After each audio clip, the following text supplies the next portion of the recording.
বাড়িতে এঁচোড় আসবে অথচ এঁচোড়ের কোপ্তা কারি হবে না, এ বললে কেমন করে হয়।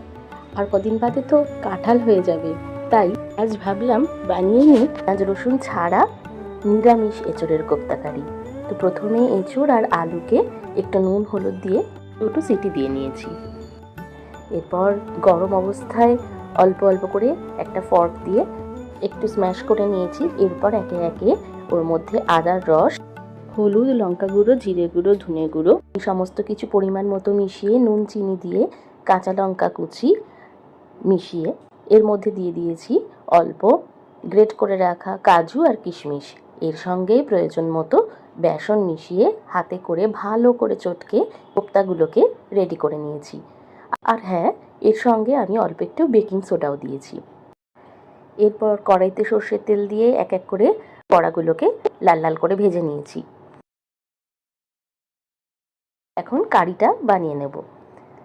তার জন্য প্রথমে মিক্সিং জারের মধ্যে একটা টমেটো, 7-8টা কাজু বাদাম, গোটা জিরে আগে থেকে ভিজিয়ে রেখেছিলাম, আর 2টা পোস্ত আর একটা কাঁচা লঙ্কা এই দিয়ে একটা পেস্ট বানিয়ে নিয়েছি। কড়াইতে সর্ষের তেল দিয়ে তার মধ্যে গোটা গরম মশলা, তেজপাতা আর একটা শুকনো লঙ্কা দিয়ে এর মধ্যে ওই পেস্টটাকে ঢেলে দিয়েছি। এটা একটু ভাজা ভাজা হয়ে গেলে এর মধ্যে দিয়ে দেবো কয়েকটা মশলা, হলুদ গুঁড়ো, লঙ্কা গুঁড়ো, জিরে গুঁড়ো, ধনে গুঁড়ো আর অল্প একটু গরম মশলা, সবই 1 টিস্পুন করে। এর সঙ্গে নুন আর চিনি দিয়ে এর মধ্যে বড় চামচের 1 চামচ টক দই ফেটিয়ে দিয়ে দিয়েছি।